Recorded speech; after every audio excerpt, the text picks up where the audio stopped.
Բարև Հայր ջան, ուրեմն երեք ինձ Facebook-ով գրում է ձեր թեկնածուներից մեկը, ով հայտնում է պատրաստակամություն, որ հանրային կերպով գա իմ հետ բանավեճի։ Երկար բարակ գրվելու փոխարեն որոշում ենք զանգով խոսալ ու խոսակցությունը տևում է ուղիղ 9 րոպե։ Խոսակցության ընթացքում փորձում է հասկանալ, թե ասածներս ինչքանով են խորքային ու արդյոք կարամ բոլոր պունկտերով ասածներս հիմնավորեմ թե չէ։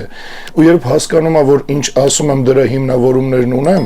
վերջի 9-րդ րոպեին ասում է, որ ինքը մի քանի բան կճշտի ու նորից իմ հետ կկապվի, որ դուրս գանք հանրային բանավեճի, ու խնդրեց, քանի դեռ իր որոշումը վերջնական չի, հանրային իր անունը չտամ։ Ես իմ խոսքին տեր եմ ու իր անունը չեմ բարձրաձայնի դեռ։ Երբ ինքը կորոշի, որ արդեն իր գիտելիքների բազայով պատրաստ է իմ հետ բանավեճի, թող հենց ինքն էլ բարձրաձայնի ու ես 24 ժամ պատրաստ եմ ցանկացածի հետ բանավիճել բոլորիդ աչքի առաջ ու ասեմ ավելին, պատրաստ եմ համ թեկնածուներից մեկի, համ էլ իրենց բոլորի հետ միասին։ Այն որ ես մենակ իրանք բոլորով ու թող հաղթի իրապես գիտելիքին տիրապետողն ու այն ով իրոք ճիշտ է այս հարցում, բայց ոնց որ ասել եմ, փաստացի ապացուցվում է այն, որ իրանցից ոչ մեկ չի գալու բանավեճի։ Եթե գանել վերջում սենց թենենց համաձայնվելու են իմ հետ, նու ամենայն դեպս նրանք ու մեշը կապրոնից չի։ Ու ես հիմա հանրային կբարձրաձայնեմ բոլոր այն հիմքերը, որոնց հիման վրա ասում են, որ ընտրությունների մասնակցողը համակարգի մի մաս է ու ժողովրդին ոչ մի լավ բան չի սպասվում ընտրություններից հետո։ Բարձրաձայնեմ, թող սրա դեմ բանավիճելու համար լավ պատրաստվեն, միգուցե դրանից հետո վստահություն ունենան վերջապես դուրս գալ հանրային բանավեճի։ Անկամ այս հարցում եմ իրանց օգնում, նախապես եմ հիմքերն ասում, որ լավ պատրաստվեն ու եթե այդ պատրաստվելու արդյունքում ձեռք բերեն ինքնավստահություն, թող գան բանավեճի, բայց ես վստահ եմ, որ մեկը բանավեճ չի լինելու, եթե եղավել իրանցից ոչ մեկ ձեզ չի կարա ապացուցի իմ ասածների հակառակը։ Եթե ես սխալվում եմ, խնդրեմ, թող գան բանավեճի ու հաղթեն, բայց դե ոնց տենում ենք, այն որ մենակ հեռախոսային զրույցը արդեն բավական էր, որ հասկանա իմաստ չունի բանավիճելու, որովհետև ինչ ասում եմ հիմքերով, ապացույցներով ու փաստերով, թե տրամաբանական, թե հոգեբանական, թե ուժային, թե քաղաքական առումով, որ կողմից ուզում եք նայեք։ Ու իմ ասածը ինչ է, ուրեմն նայեք, ես պնդում եմ, որ ընտրություններով իշխանության գալ փորձողը չի կարա համակարգի մաս չլինի ու չի կարա արմատապես փոխի այն համակարգը, որի կանոններով ինքը մտնում է խաղի մեջ։ Ու այդ զանգող թեկնածուն ինձ հարցնում է, տեսեք ինչ ձևա հարցը ձևակերպում, ասում է, որ օրենքի մեջ է գրված, որ ընտրություններով եկածը չի կարա համակարգ փոխի, ասում է հոդվածը ցույց տուր։ Այդ արդեն խնդալու է, որտեղ պետական մտածողության մակարդակից խոսքը իջացվում է մանկապարտեզի մակարդակի, որովհետև պետական մտածողություն ունեցող մարդը հասկանում է, որ իրավունքը վակուում չի, այլ հստակ ուժի ճարտարապետություն է, ոչ մի օրենքում գրված չի, որ ընտրություններով եկածը չի կարա համակարգ փոխի, ու երբ որ ես դա ասում եմ, ես հղում չեմ անում որևէ օրենքի վրա, մի հատ դուք մտածեք, ոնց կարա համակարգը իր օրենքներում, իր ճարտարապետությանը դեմ հոդված գրի, եթե համակարգը պահվում է ընտրություններով ու ընտրվող թեկնածուների հիմնական սուտ լոզունգը հենց իբր համակարգ փոխելն է ու դա համակարգին հարմար է, որ խաբվեք ու նորից գնաք ընտրությունների ու ամեն անգամ ձեզ հույս տաք, թե համակարգ փոխող եք ընտրում։ Ոնց կարա այդ համակարգը հոդված ունենա, որտեղ ասվում է, որ ընտրություններով իշխանության եկածը չի կարա համակարգ փոխի։ Այդ նույնն է, ոնց որ հարցնես, օրինակ, այդ որ կետի մեջ է գրված, որ ես վարկ վերցնելով չեմ կարա դառնամ բանկի սեփականատեր։ Առանց գրված ելնելու էլ պարզ է, էլի, որ վարկ վերցնելուց բանկի սեփականատեր չես դառնում, որ ընտրություններով իշխանության գալուց էլ համակարգ փոխող չես դառնում։ Դրանք գրված չեն, բայց առանց դրա էլ պարզ են, չէ՞։ Այդ դեպքում ես էլ ասեմ հակառակը, որ նույն կերպ ոչ մի օրենքում գրված չի, որ ընտրություններով իշխանության եկողը կարա համակարգ փոխի կամ էլ արտաքին կախվածությունների ճարտարապետությունը ոչնչացնի առանց հետևանքների, էդ էլ գրած չի։ Ու վերջապես իրավունքը թուղթ է, որը միշտ չի, որ պահպանվում է իր կետերին համաձայն։ Իրականությունը այդ թղթերն ու հոդվածները չեն, այլ ուժն է։ Միջազգային իրավունքի հիմքում դրված է պայմանավորվածությունները պահվում են սկզբունքը, պայմանագրերը պետք է կատարվեն։ Այդ ամրագրված է միջազգային պայմանագրերի իրավունքի մասին Վիեննայի կոնվենցիայում։ Այսինքն, եթե պետությունը ստորագրել է, դու չես կարա ընտրություններով գաս իշխանության ու ասես ես չեմ ուզում։ Այսինքն կարաս, բայց դրա գինը վճարելու է ամբողջ ժողովուրդը ու այդ շատ թանկ գին է։ Իսկ հեղափոխությամբ գալու դեպքում դու բերում ես արդեն իսկ քո նոր համակարգը ու այդ ժամանակ ամեն ինչ կախված է քո բերած նոր հայանպաստ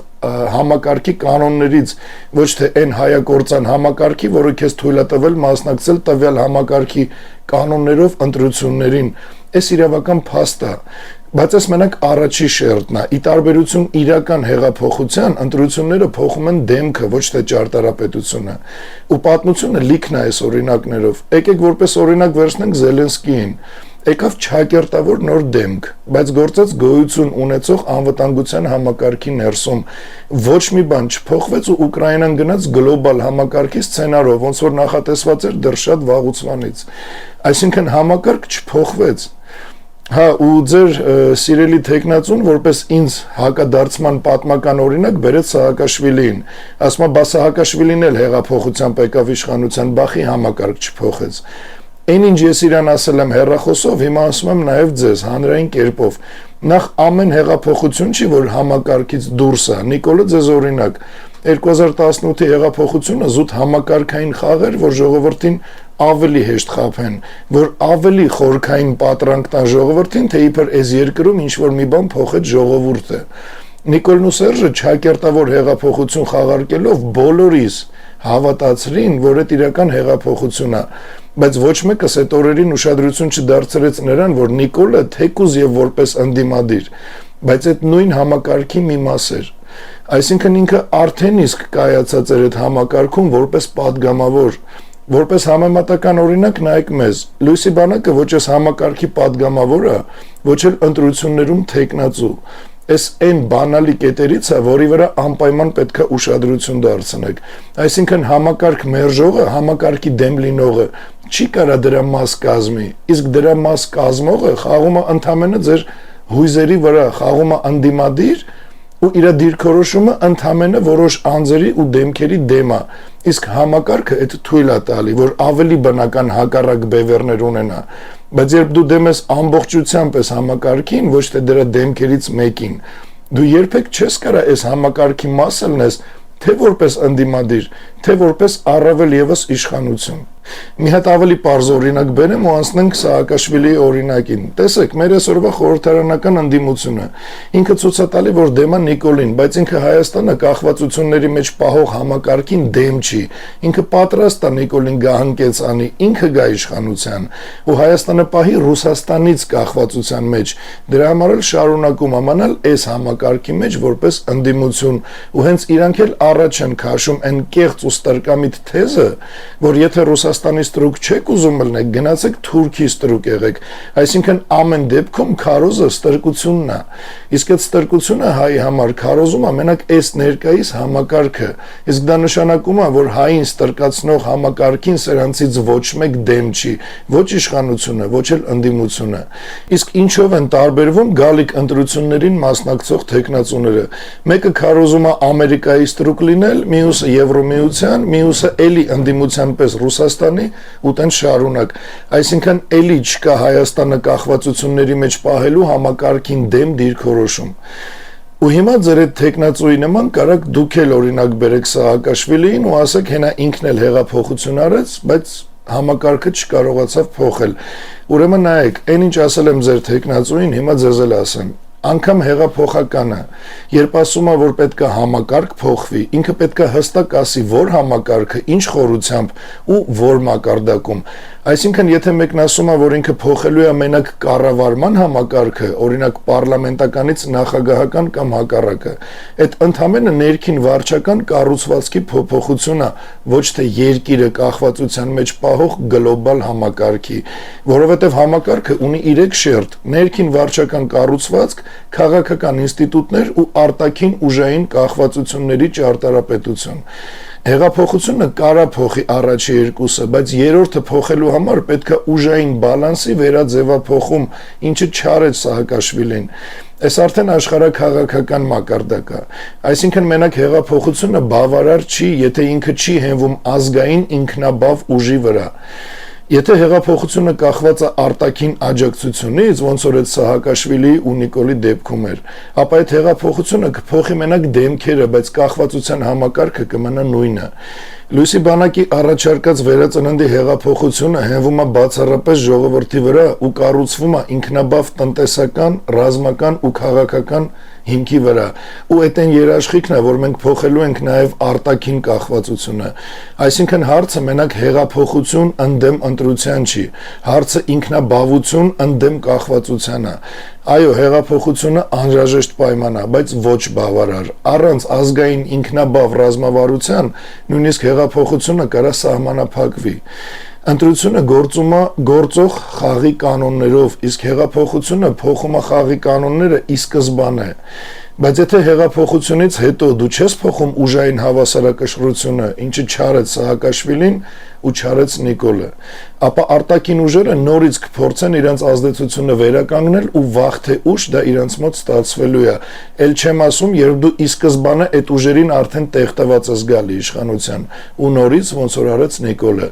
Իսկ Լույսի բանակը այս ամեն ինչից դասեր քաղել է շատ խորը ուսումնասիրությունների արդյունքում ու մեր իրականացրած հեղափոխությունից հետո սա համարեք համ ծրագրի ներկայացում, համ էլ հանրային խոստում ու երթում։ Մենք փոխելու ենք համ ներքին վարչական կառուցվածքը, այսինքն պարլամենտականից նախագահական, համ քաղաքական ինստիտուտները, որոնք այսօր ձևական մրցակցության անվան տակ վերարտադրում են նույն ուժային բալանսը, նույն կախվածության մեխանիզմները ու նույն փակ ցիկլը, համ էլ բնականաբար ամենակարևորը, ինչի խաթր, որ մենք ընտրությունների փոխարեն ընտրել ենք հեղափոխությունը, այդ արտաքին ուժային կախվածությունների ճարտարապետության հիմնահատակ քանդումն է։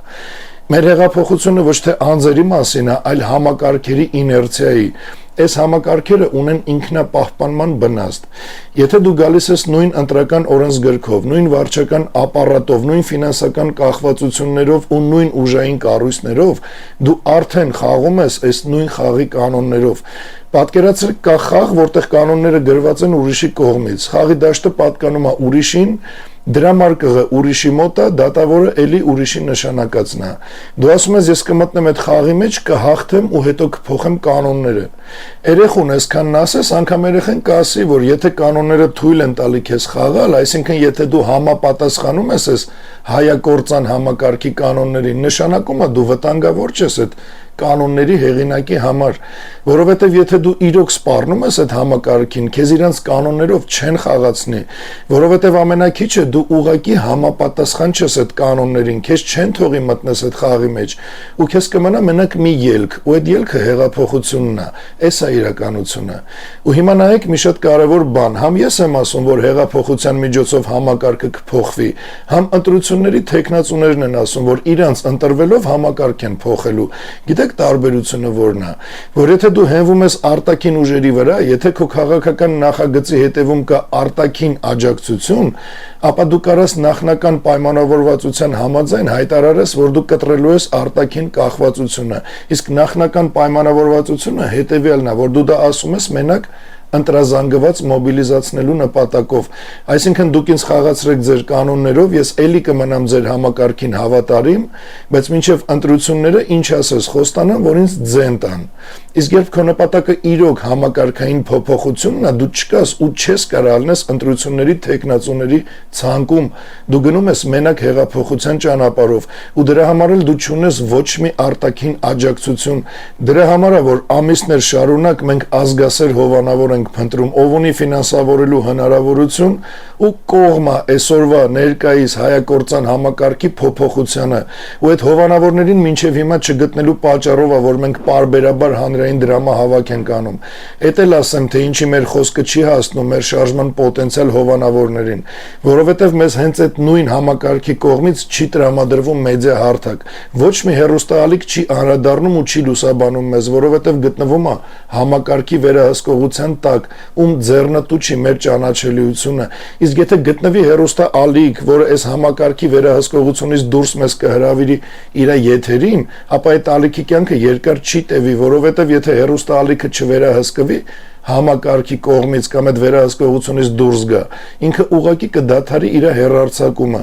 Դրա համար է, որ ամեն անգամ խնդրում եմ բոլորիդ, որ կիսվեք ու տարածեք, որ հայ մարդիկ իմանան, տեղեկանան Լուիսի բանակի ու վերածննդի շարժման մասին։ Մենք ընդդիմադիր ձևացող թեկնածուներ չենք, ովքեր հարմար են համակարգին, որ մեզ հեռուստաալիքներով ցույց տան կամ էլ մեր մասին խոսան։ Մենք իրական ընդդիմադիր ենք, մենք իրականում ու արմատապես ենք դեմ այս համակարգին։ Դրա համար էլ մեր խոսքի տարածման միակ հույսը դուք եք։ Ու վերածննդի թե ֆինանսական մասը, թե մասնագիտական մասը, թե ծրագիր կազմելու ու թե ֆիզիկապես ներկա գտնվելու միակ ռեսուրսը մեր հասարակ հայ ժողովուրդն է։ Այս ամենամեծ ապացույցն է նրա, որ Լույսի բանակը հայ ժողովրդի ծոցից դուրս եկած ուժ է, որ Լույսի բանակը ժողովրդի անսասան աջակցությունը ստանալով կդառնա հայկական երազանքի իրականացումը, որովհետև մենք կանք ու գործում ենք բացառապես հայ ազգով, հայ ազգի հետ ու հայ ազգի համար։ Իսկ համակարգային ֆիգուրները երբեք ձեզ չեն բերելու իրական փոփոխություն, որովհետև այն ուժը, որը իրենց օգնել է գալ իշխանության, երբեք իրենց չի ֆինանսավորի, որ իր սեփական ազդեցությունը ոչնչացնեն։ Ախր էս այնքան պարզ է, որ անգամ սրա բացատրությունը կարա դիտարկվի որպես գիտակցության վիրավորանք։ Եթե դու ասում ես ես ազգային հեղափոխություն եմ անելու ու կխզեմ արտաքին կախվածությունը, ապա ոչ մի արտաքին կենտրոն քեզ չի օգնելու գալ իշխանության, որովհետև դու սպառնում ես իրենց ազդեցությանը։ Դրա համար էլ մեր միակ հույսը սթափ ժողովուրդն է, որի միասնությունը մի քանի անգամ ավել հզոր ուժ է, քան ցանկացած արտաքին ուժ։ Իսկ ընտրությունների միջոցով իշխանության գալու ու համակարգ փոխելու մասին խոսացողը կանգնած է տրամաբանական փակուղու առաջ, կամ ինքը կախված չի արտաքին կենտրոններից ու այն որ իրոք կարող է կախվածություն չունի, իսկ այդ նշանակում է, որ իրեն չեն աջակցի ու ինքը չի ունենա վարչական, ֆինանսական ու մեդիա ռեսուրս, որ կարողանա հաղթի։ Իսկ համակարգին էտել է ձեռնտու, որ իր ընտրությունների թեկնածուների մեջ ելնեն մարդիկ, ովքեր կախվածություն թեկուզ չունեն իրանցից, բայց նման թեկնածուներից համակարգը օգտվում է հետևյալ կերպ, որ ինքը ծառայում է ընդամենը ընտրությունների քարոզչությանը։ Այդտենց միամիտ ասում է կգաք ինձ կընտրեք, դուք գնում եք, ընտրությունը կայանում է ու արդյունքում ինքը պարտվում է, համակարգն էլ հաղթում է։ Էս էլ է մի օգտավետ միջոց համակարգի համար։ Այսինքն իր քարոզը ձեզ ընտրությունների տանելու բերելու է նրան, որ ինքը չի հաղթում ու ձեզ գայթակղելու միջոցով նոր հաղթանակ է բերում համակարգին։ Կամ էլ ինքը ունի այդ աջակցությունը ու այդ դեպքում արդեն ինքը չի կարա կտրի այն ձեռը, որ իրան բարձրացրել է։ Այսինքն ինքը համակարգի հերթական գիտակցված սպասավորն է։ Ու այս երկու դեպքում էլ ընտրությունների թույլատրումը բերելու է համակարգի հերթական հաղթանակին։ Այս հրա համար եմ ասում, որ ընտրություններով ոչ մի կախվածության հարցը չի լուծվելու, այլ ընդամենը փոխվելու է դեմք։ Ու այդ նոր դեմքը բերելու է ստրկության նոր ուղղություն, բայց ոչ երբեք համակարգի փոփոխություն։ Այս հստակ երկակիության օրենքն է, ուստեղ միջին ճանապարհ չկա։ Ու հիմա ավելի պարզ ասեմ իմ առաջարկած հեղափոխության ու ընտրական մոդելի տարբերությունը։ Ընտրական մոդելը գործում է գործող համակարգի կանոններով, հենվում է արտաքին ու ներքին էլիտաների թույլտվության վրա, մտնում է խաղի մեջ, որի ճարտարապետությունը նախապես ձևավորված է ու խոստանում է փոփոխություն համակարգի ներսից։ Իմ առաջարկած ազգային հեղափոխությունը փոխում է իշխանության աղբյուրը, հենվում է բացառապես ժողովրդի կամքի վրա, կոտրում է կախվածությունների մեխանիզմները ու ստեղծում է նոր հայանպաստ ու ազգանվեր կանոններ, ոչ թե խաղում է հների թթխմորի մեջ։ Ընտրությունը հարմար է համակարգին, հեղափոխությունը վտանգավոր է համակարգի համար։ Հենց դրա համար ընտրություններին մասնակցողին թողում են, որ խաղականչում են իրենց լրատվականներն ու հեռուստաալիքները, իսկ իրական համակարգ փոխողներին կամ անտեսում են, որ ճանաչելիություն չունենա ու միտումնավոր չեն անդրադառնում ոչ հաղորդումներով, ոչ էլ լրատվականներով, կամ հատուկ չեն ձերբակալում ինչ կասկածներ առաջացնելու համար, կամ ինչ-որ ձևով լռեցնում են, կամ չեզոքացնում են, կամ էլ արգելափակում են։ Մեր դեպքում սրանք ընտրել են առաջի երկու տարբերակը ու ես չգիտեմ հետո ինչ կորոշեն, բայց ինձ հաստատ Աստծուց բացի ոչ մի բան չի կարա ստիպի, որ լռեմ ու քանի շունչս հերիքում է իմ ազգի ու հայրենիքի համար չպայքարեմ։ Իսկ իմ պայքարին աջակցող միակ ուժը այդ ժողովուրդն է, այսինքն ձեզանից յուրաքանչյուրը։ Եթե դու մերժում ես արտաքին կախվածությունը, եթե դու ասում ես հայկական պետությունը պետք է հենվի իր ժողովրդի վրա, ոչ թե արտաքին կենտրոնների, ապա քո միակ ռեսուրսը ժողովուրդն է, ոչ թե դեսպանատները, Ոչ թե կասկածելի ծագումնաբանությամբ ֆոնդերը ու ոչ էլ օլիգարխիկ հովանավորները,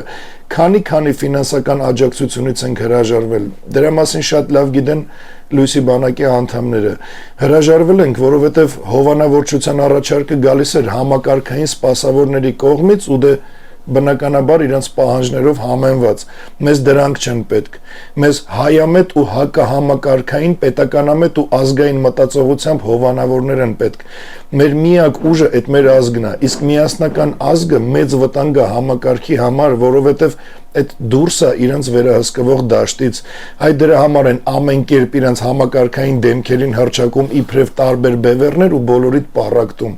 Հələ նայեք քանի հոգույա թվում, թե Քոչարյանը, Սերժը, Լևոնն ու Նիկոլը տարբեր բևեռներ են։ Բայց իրանք ընդամենը տարբեր մարդիկ են, իրանք բոլորը նույն Հայաստանը ստրկության ու կախվածության մեջ պահող համակարգի սպասավորներ են։ Հենց ինքը համակարգն է իր սպասավորներին հանում իրար դեմ, որը զուտ բեմականացում է, որ դրա միջոցով կարողանա բոլորիդ պառակտել, որ հանկարծ ազգը չդառնա միասնական։ Ու նորից եմ կրկնում, որ այս համակարգը իր դերակատարներով հանդերձ ուղղակի սարսափում է իմ ու իմ ազգի միավորումից։ Բա գիտեք, այդ որ հենց մի բան ուզում ենք անենք, ամբողջ համացանցը սկսում է մեր դեմ ավել պակաս հաչալ։ Բա դուք գիտեք այդ ինչից է։ Այդ վախից է, որ հանկարծ դուք իմ կողքը չկանգնեք, որովհետև հենց նույն վարքյանին, երբ մենք մի ճակատով դուրս եկանք պայքարի, այս համակարգը իր այդ հաչացողներով ու խամաճիկներով հանդերձ չոքելու է ու ոչնչանա։ Դրա համար մի տրվեք այդ զրպարտիչ քարոզներին ու ընդամենը նայեք աչքերիս մեջ։ Իրական հայը չի կարա ինքը իրեն չգտնի իմ աչքերի մեջ, ճիշտ նույն ձևով, ոնց որ ես եմ ինքս ինձ գտնում, երբ նայում եմ իրական հայի աչքերի մեջ։ Դուք պետք է լինեք վերածննդի շարժման շարքերում։ Ու խնդրանքս է, որ այս անգամ էլ մեզ նորից մենակ չթողեք, քանի որ այդ կլինի Հայաստանի վերջնական կործանումը։ Ու հիշեք մի բան, որ արտաքին կենտրոնները կարան պայմանավորվեն քաղաքական ուժերի հետ, բայց իրանք երբեք չեն կարա պայմանավորվեն արթնացած ժողովրդի հետ։ Ու այն ինչ ես ձեր հետ պարբերաբար խոսում եմ, այդ պետության մակարդակի մտածողությունը, այդ քաղաքակրթական սառնությունը ու այդ իրական քաղաքականությունը, ոչ թե քարոզչական մանկապարտեզ։ Ես շատ լավ գիտակցում եմ, որ երբ ասում եմ գալիս եմ ազգային հեղափոխության առաջարկով, երբ ասում եմ, որ ես կտրելու եմ արտաքին կախվածությունը, ես շատ լավ հասկանում եմ ու պատրաստ եմ, որ ինձ չի աջակցելու ոչ մի արտաքին ուժ, ու իրականում ես թքած ունեմ այդ ուժերի վրա, որովհետև իմ հույսը ավելի հզոր ուժն է, այդ իմ ազգի միասնական աջակցությունն է ինձ, որովհետև իմ առաջարկը սպառնալիք է արտաքին ուժերի ազդեցությանը, ուստեղ կա մի հատ մեծ կարևոր ու պարզ ճշմարտություն, կամ դու իշխանությանը զգալի արտաքին օգնությամբ ու մնում ես դրանից կախված ու հետևաբար մի ամբողջ ազգի նորից պահում ես ստրկության ռեժիմում, կամ դու հենվում ես քո իսկ ժողովրդի վրա ու փոխում ես համակարգը, երրորդ տարբերակ գոյություն չունի։ Ես հենվում եմ ձեր վրա, ձեզանից յուրաքանչյուրն է իմ ուժը, իմ հովանավորը ու իմ հաղթելու երաշխիքը, իսկ իմ հաղթանակը ձեզանից յուրաքանչյուրի կյանքի սրբության հաստատումն է ու ձեր բարեկեցիկ ու արժանապատիվ կյանքի երաշխիքը։ Հիշեք այսքանը, խնդրում եմ, որ համակարգը թույլ է տալի մասնակցել ընտրությունների նրան, ով իրան չի սպառնում։ Համակարգը չի օգնում նրան, ով ուզում է իրան կոտրի ու կառուցի ազգային ու պետական շահերի վրա հիմնված նոր համակարգ։ Իսկ ես չեմ եկել խաղալու հին կանոններով։ Ես եկել եմ փոխելու խաղի ճարտարապետությունը։ Ու եթե այն ինչ ես հիմա խոսում եմ, այս խոսքս ձեր համար հասանելի է, ուրեմն այդ նշանակում է, որ դուք արդեն հասկանում եք իրականությունը։ Իշխանությունը չի փոխվում քվեաթերթիկով, երբ կախվածությունը մնում է անփոփոխ։ Իշխանությունը փոխվում է, երբ փոխվում է հենարանը, իսկ իմ հենարանը մեկն է, իմ հայ ազգը, այսինքն դուք։ Միացեք ու քարոզեք վերածննդի շարժումը ու ամեն ինչ լավ է լինելու։ Լավ մնաք ու օրհնված լինեք բարձր սիրով ու իմաստությամբ։